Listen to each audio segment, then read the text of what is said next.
Igreja, nós vivemos um tempo atribulado, onde a verdade tem se tornado mentira e a mentira tem se tornado verdade. Eu louvo a Deus porque desde o primórdio, desde quando Ele era Deus, ou seja, desde a eternidade, desde a formação do homem, Ele não só fez o homem para adorá-lo, mas Ele queria sempre ter um relacionamento com o homem. E através dos séculos, dos milênios, Ele vem aprimorando isso. Se Adão errou e pecou e caiu, Deus perdoou o pecado de Adão e trouxe uma nova realidade para a humanidade. Quando José no Egito foi vendido pelos irmãos, José provou que podia perdoar os irmãos usando uma palavra chamada amor, porque Deus tinha um propósito na vida de José, que era abençoar Faraó, uma terra estrangeira e também a sua terra, porque José foi um dos primeiros homens a criar a silagem, o silo para guardar grãos. Até então não se existia. Plantava, colhia e comia, o resto se perdia, porque ninguém fazia isso. E Deus, pela sua infinita misericórdia, usou da vida de José para abençoar o seu povo. Davi foi um homem segundo o coração de Deus, com todos os seus erros, mas Davi deu a vida a Salomão, um homem que construiu um dos primeiros templos para o Senhor. E assim Deus foi, ao longo da história, levantando homens e mulheres que pudessem continuar a sua mensagem, pudessem continuar e aproximar o homem da sua santidade. E com Cristo não foi diferente. Quando Cristo veio a esse mundo, bem antes dele pisar na terra, Deus enviou um homem chamado João Batista, que está lá em Mateus 3, no capítulo 3, no versículo 1. Naqueles dias apareceu João Batista, pregando no deserto da Judéia. Todo mundo conhece a vida de João. Era um homem que vivia no deserto, comia gafanhoto, se alimentava de mel. Vocês imaginam o quanto ele se deu para preparar o caminho para que Cristo fosse anunciado e aceito pela humanidade. Naquele tempo, muitos já pensavam que ele era o Cristo, mas ele apequenou-se, ele tornou-se pequeno e falou: não, eu não sou o Cristo, eu não sou digno nem mesmo de amarrar as sandálias dele. Virá após mim um que é muito maior do que eu. Onde que eu quero chegar com essas palavras? Que por estarmos aqui hoje, para que a gente pudesse estar aqui hoje, a igreja de Gileade, homens e mulheres pagaram um alto preço. Eu quero falar basicamente da vida de Paulo, um dos primeiros discípulos, que foi ganho à força, na marra. Paulo era um perseguidor da igreja primitiva. Ele perseguia, e não só perseguia, ele matava o cristão. Ele colocava os cristãos na cadeia. Mas Deus teve misericórdia e promoveu um encontro com Paulo. E Paulo, em todas as suas cartas, ele fala de peito cheio: olha, eu não sou discípulo porque eu ganhei esse status de homem nenhum. Eu sou discípulo porque o próprio Deus se levantou e me colocou como discípulo, como apóstolo. Então eu vou pregar a palavra onde quer que eu vá.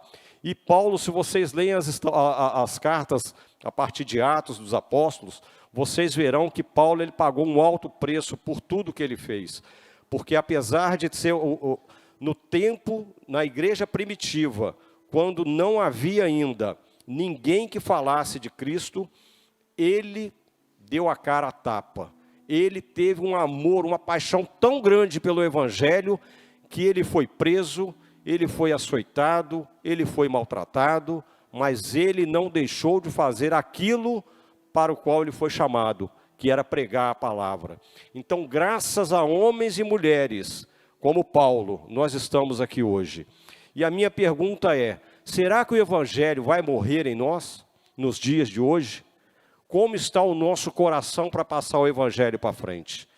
As perseguições são tão grandes, tudo hoje se cria um mimimi danado, você não pode falar mais nada com ninguém, que você cria um problema imenso. Então, às vezes, até de você pregar, você pode ser denunciado, eu não digo, mas você pode ser acusado de estar se envolvendo na fé do outro. Só que a igreja foi plantada, a igreja nasceu para isso. A igreja nasceu de homens e mulheres corajosos que enfrentaram tudo isso para que a gente pudesse estar aqui hoje. E eu lendo a carta de Paulo, o que me chamou muita atenção foi que já no final da vida, parece que ele pressentia que ele já estava no final, de tanto sofrimento que ele teve, de tantos açoites, ele sabia que estava na hora dele parar, que o Senhor ia recolher para si a vida de Paulo. E ele ficou muito preocupado, ele falou, e agora, a quem eu posso colocar no meu lugar? Vocês imaginam um homem com o caráter de Paulo, com toda a sua garra, quem poderia estar ali para fazer 1/10 daquilo que ele faria? Porque se não fossem esses homens, a igreja teria morrido. Porque a igreja primitiva, ela foi combatida dia após dia, dia após dia. Cristãos foram mortos, cristãos foram presos, mas os apóstolos do Senhor trouxeram essa missão e conseguiram quebrar essa barreira para que nós estivéssemos aqui. E o que me preocupa muito, hoje eu sou um jovem de 50 anos, mas nesse curto período de tempo, eu já vi muita transformação no nosso mundo. Eu vi a internet nascer, eu vi o celular nascer, mas da mesma forma eu estou vendo a igreja sendo combatida de maneiras, não é diretamente, mas é pior, porque hoje as pessoas têm uma facilidade de estar num computador, de estar numa internet, e essa pandemia criou um monte de desigrejados, pessoas que estão acompanhando os cultos de casa e acham que não precisam mais disso aqui, do calor humano, do aperto de mão, do paz do Senhor, meu irmão, como você está? Então a igreja continua sendo combatida, não com ferro e fogo, não com prisões e açoites, mas com a tecnologia que tem nos atingido e nos feito esfriar em alguns momentos. Esses dias eu estava lendo uma reportagem falando que as redes sociais será o fim da humanidade. Não é difícil acreditar nisso, gente. Qual foi a última vez que vocês foram na casa de alguém almoçar, ou jantar, ou ter um domingo de comunhão com alguém? Eu, particularmente, tenho tempo, desde que quando começou a pandemia. Não tenho vergonha nenhuma de falar. Eu sou natural de Volta Redonda, eu fui na minha terra natal, as pessoas ficavam com medo de nos receber. É natural isso, né? O tal da Covid assolando todo mundo. Então, a Bíblia coloca que no final dos tempos, o amor de muitos esfriaria. E está esfriando e a gente não está percebendo. A gente está achando que faz parte da nossa rotina a proteção com máscara. Hoje eu fiquei no apoio no culto das 5 e eu fiquei na porta recebendo os irmãos com um sorriso no rosto. Ninguém viu meu sorriso. Ninguém viu meu sorriso. Pode ter percebido pelos olhos, a alegria dos olhos. Mas o meu sorriso de, olha, seja bem-vindo, tem um culto abençoado, ninguém viu, porque eu estava de máscara. Então, com isso, as pessoas passaram a ficar comuns. Você olha e você vê uma máscara branca, você vê uma máscara do irmão escrito fila. E isso passou a ser a nossa rotina. A gente não tem mais uma empatia com as pessoas que estão ao nosso redor. E isso não pode ser fato para a igreja. O mundo está caminhando nessa direção. Outro assunto que me abalou muito são os jovens do mundo voltando a ser crianças. As pessoas estão regredindo na idade. Então, talvez seja por falta de comunhão. O cara ele fica tão sozinho dentro de casa que ele acha que o umbigo dele é o centro do mundo dele. E aí ele fica inventando moda. E isso tem se tornado na mídia algo corriqueiro, algo normal. Olha que engraçado. Não, não é engraçado, é trágico. Né? A gente está vivendo um tempo onde muitos jovens são tratados com desigualdade e não buscam oportunidades, né? Os jovens que falam que não querem nada com nada, mas será que é uma realidade ou está faltando alguém dar um empurrão neles? Então a gente tem que ficar muito atento a isso. E quando Paulo decidiu parar o seu ministério, não parar, mas ele já previa que as forças dele estavam se esvaindo, porque ele lutou muito arduamente por este ministério, ele decidiu tomar para si, como discípulo, Timóteo. E eu fui ver quem era Timóteo. Timóteo foi um jovem, o pai era grego, a mãe e a avó judia. E ele foi doutrinado, ele foi ensinado no Pentateuco como judeu, desde os 3, 4 anos de idade. Então, apesar de ser um jovem, ele não ficava perdendo tempo com rede social, ele não ficava perdendo tempo com os amigos na rua. Ele buscava estar na presença de Deus e saber um pouco mais de Deus. Tanto é que ele chamou a atenção de Paulo. E Paulo começou a andar com Timóteo. Onde Paulo ia, Timóteo estava junto com ele. Para que isso? Para pegar força, para saber que não ia ser fácil. Porque às vezes a gente está aqui, uma igreja linda como essa, ar-condicionado, microfone sem fio. Mas como foi para a gente chegar até aqui? Como foi? Eu ainda sou do tempo da igrejinha pequenininha, não tinha nem ventilador. O irmão do reteté saía banhado de suor. Então nós temos que dar valor a esse tipo de coisa. E Timóteo, ele dava valor à palavra de Deus. E quando ele se aproximou de Paulo, aí que ele teve mais força ainda. Por quê? Ele viu que ele ia dar continuidade àquilo que Paulo vinha fazendo, e muito bem feito, que é espalhar a palavra e começar a igreja primitiva, da qual nós somos filhos. Concordam? Se não fosse a igreja primitiva, nós não estaríamos aqui hoje. E Paulo, quando ele coloca sobre Timóteo, tu, porém, permanece naquilo, desculpa, eu não falei o versículo, 2 Timóteo 3,14. Tu, porém, permanece naquilo que aprendeste e de que foste inteirado, sabendo de quem o tens aprendido. Então, Paulo já conhecia a vida de Timóteo. Ele sabia que ele foi educado pela mãe judia, pela avó, e ele tinha todo o embasamento e todo o conteúdo para continuar aquele legado.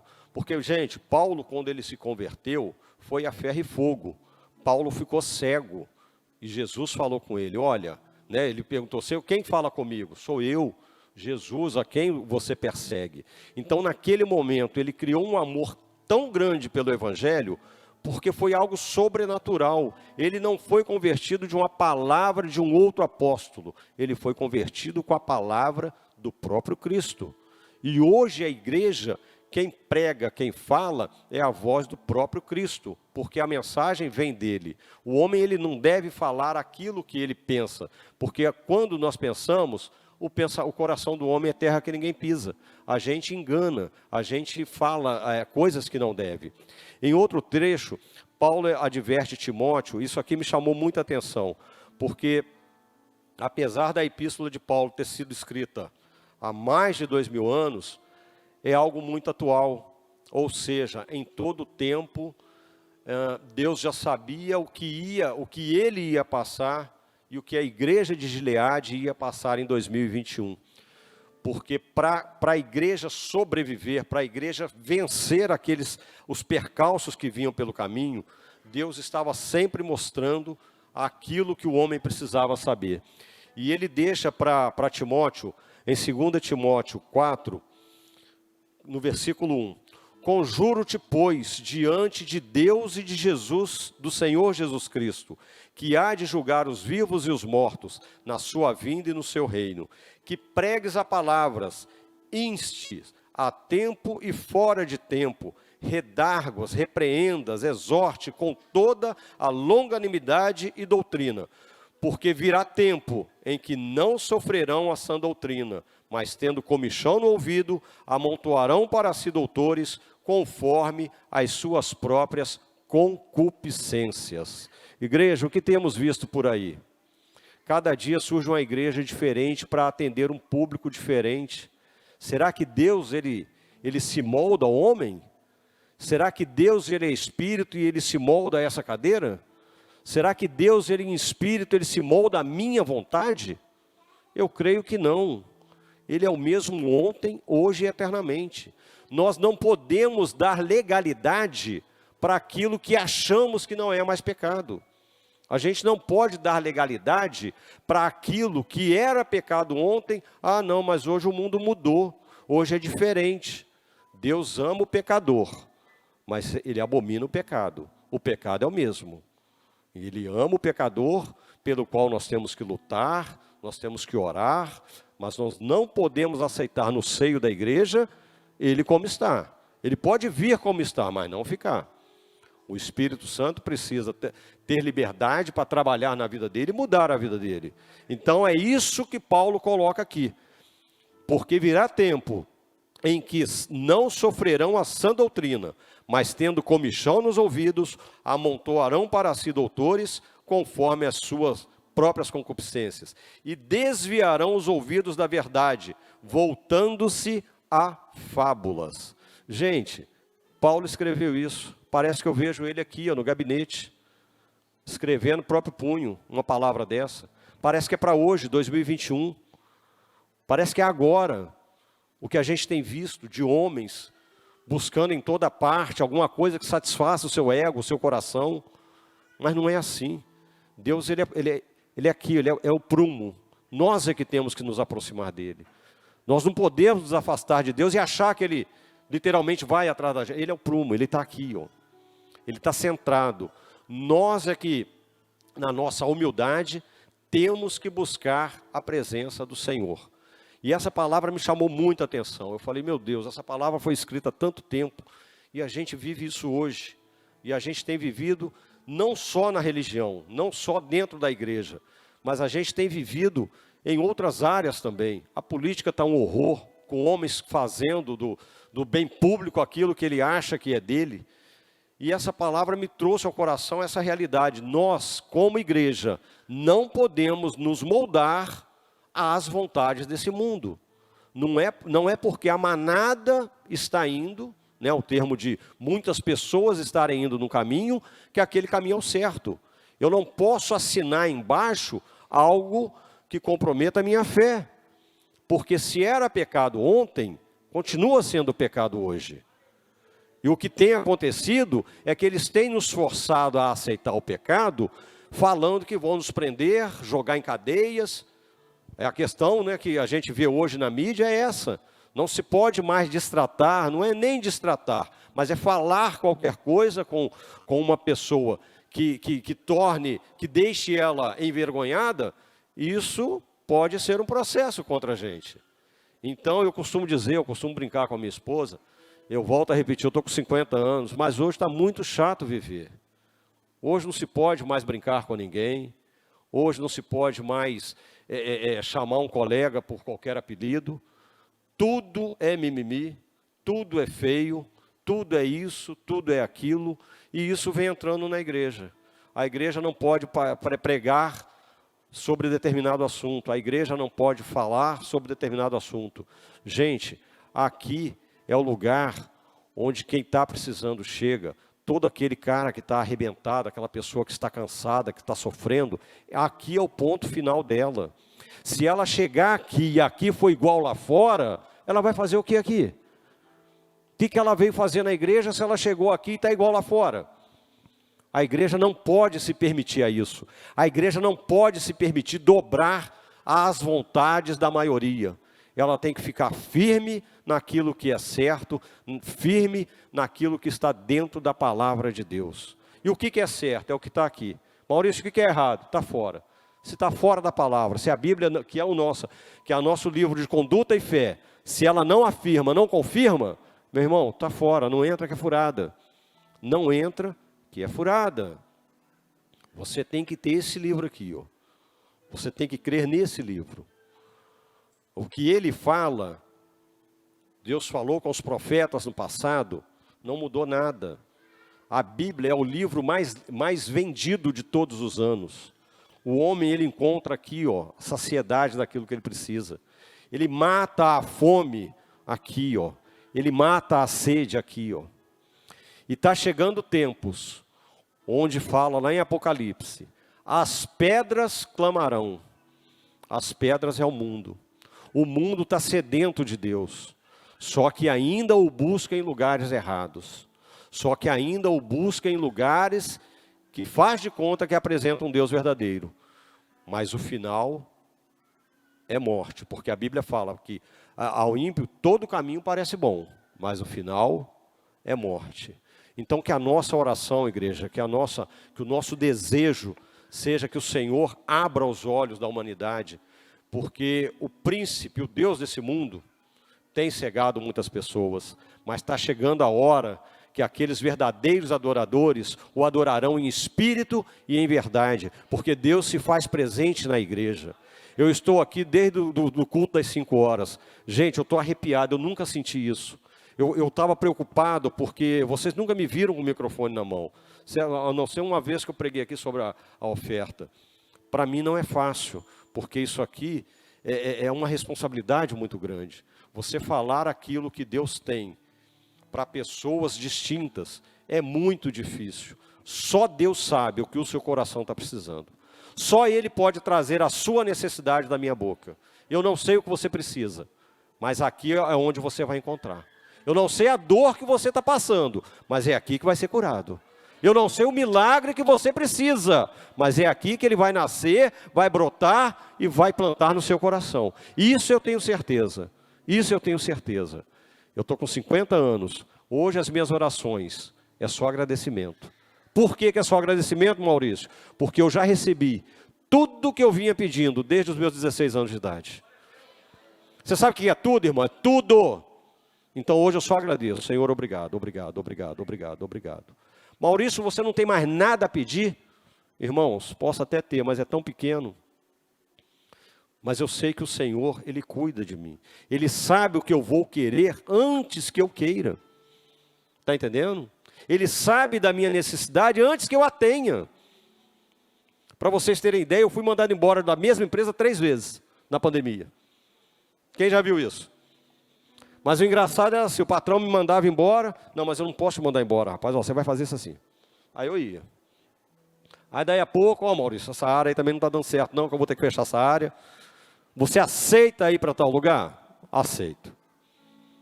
Aceito, vamos lá. Por final, para a honra e glória do Senhor, Ele criou um cargo que não existia, que era o inspetor da qualidade. É uma empresa familiar, uma empresa pequena, que está se estruturando. E ele tinha alguns problemas na qualidade e me colocou lá. Maurício vai ficar lá como inspetor da qualidade, na ponta do processo. E eu comecei a me desempenhar aquele trabalho como se fosse o melhor do mundo. E era, porque é dali que eu tiro o sustento da minha família. E a gente acha que não está sendo observado. Você está lá no cantinho. Funcionário não passa perto, ninguém passa perto, mas o Senhor te vê. Ele sabe que você faz para o homem como se fosse para ele. Porque tudo que o crente faz tem que ser com excelência. Porque a Bíblia fala, faça como se fosse para Deus. E para a honra e glória do Senhor, irmãos. Eu fui promovido, hoje eu sou gerente de produção da empresa. Continuo em Macaé, porque a gente estava eu sou natural de Volta Redonda. Mas aí você para e fala assim, o pastor Elisandro falou, né? Que ele coloca tudo nas mãos do Senhor e realmente vale a pena, porque Ele não nos decepciona. A única coisa que pode atrapalhar o mover de Deus na minha vida sou eu mesmo. A minha ansiedade. Sabe por quê? O meu tempo é diferente do tempo de Deus. Muito diferente. O que eu quero é para agora. Pode demorar não. Eu quero sair ali e já ter. Se eu estou querendo um carro novo, meu sonho é a chave transformar aqui no meu bolso e eu ter ele ali. Mas com Deus não é assim, não. Ele te prepara. Ele te molda. Eu cheguei a Macaé tem 8 para 9 anos. Outro dia eu estava conversando com a minha esposa. O salário que eu ganhava eu não podia comprar um hambúrguer para minha família. Meu menino adorava hambúrguer. Sabe o que eu falava? Filho, tem comida no armário. Hambúrguer faz mal. Mas não é que hambúrguer faz mal. Eu não tinha para dar. Mas eu sabia que amanhã vai ser melhor do que hoje. Eu tinha isso no meu coração. E eu falava com Deus, falou, Senhor, salário está dando não, hein? Mas te louvo por Ele, eu sei que eu vou pagar minhas continhas tudo, não vou ficar devendo nada para ninguém. E Ele foi me honrando, foi me honrando, foi me honrando. Até o ponto que você começa a ter mais do que gasta. E isso é muito bom. Então, igreja, a minha mensagem para vocês é essa. Não vamos deixar o Evangelho morrer em mim. Vamos passar para frente. Por mais doloroso que seja. Na igreja, na empresa eu não posso falar de Cristo porque o meu colega fica me ridicularizando. Meu irmão, ora por ele. Mas não deixa de falar não. O Senhor vai fazer a obra. A obra é do Senhor, não é nossa. A minha sogra é uma bênção, uma crente pequenininha, mas uma bênção. E lá em Volta Redonda, meu sogro tinha o costume de ter um banco na porta na calçada, e ali à tarde ficavam conversando, ele que terminava o serviço, e mais alguns à toa lá que apareciam. E tinha um camarada lá, o apelido dele era Boca, fumava uma marihuana arrumada. E ele naquele estado, minha sogra do lado dele, Jesus é bom, Jesus é bom, Jesus salva, cura, liberta, entrega a sua vida para Jesus. Meu irmão, não é que o homem se converteu? O homem se converteu, pouco tempo, não muito pouco depois, ele veio a falecer. Morreu, salvo. O outro era um bêbado, teve problema, perdeu o filho, ficou desgostoso da vida. Um profissional de mão cheia, mas se entregou à bebida. Ele subindo, cambaleando, minha sogra escorava nele. Jesus é bom, Jesus cura, liberta, salva. Luizinho, entrega a sua vida para Jesus. Vai ver Luizinho hoje. Desce com a Bíblia debaixo do braço, não perde um culto mais. E sobe a rua pregando para todo mundo. Irmão, a obra é de Deus. Ah, eu não vou falar com esse camarada porque ele não me dá ouvido. Irmão, fala. A obra é de Deus. Eu queria que a minha família toda fosse cristã. Quem não quer? Quem não quer ter essa sensação maravilhosa de salvação? Só que a obra é de Deus. E cada um vem no tempo dele. Você sabia? Quando Deus foi tirar o povo lá do Egito, próprio Deus endureceu o coração de Faraó. Mas como isso? Faraó quer libertar o povo, mas Deus tinha uma obra. Deus tinha que se manifestar diante daquele povo, o poder dele, porque os magos faziam as mesmas coisas que Deus fazia. Mas chegou um ponto que não teve mais o que fazer. Os milagres de Deus foram tão grandes, lá eram pragas, que eles tiveram que se curvar a Deus. Então, a obra é de Deus. Eu tenho que falar, eu tenho que pregar, orar por aquela pessoa que eu preguei. E falar, Espírito Santo, entra e faz morada, porque ali é o teu lugar. Amém, igreja?